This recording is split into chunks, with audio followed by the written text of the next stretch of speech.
Ciao, sono Michele Righetti. Oggi facciamo un brano che troviamo sul Cesi Marciano, l'antologia pianistica per la gioventù, fascicolo 1. È il numero 5 di questa raccolta.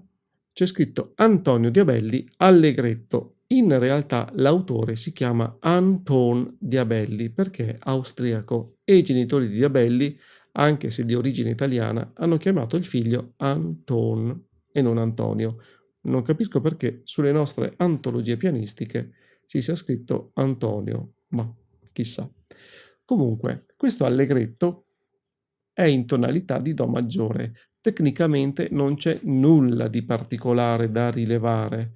Vedremo a mani separate come si fa precisamente. È un brano anche abbastanza bello da ascoltare, per cui vi consiglio di suonarlo. Bene, adesso andiamo a suonare prima a mani separate e poi a mani unite.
Se ti è piaciuto questo video, iscriviti al canale YouTube.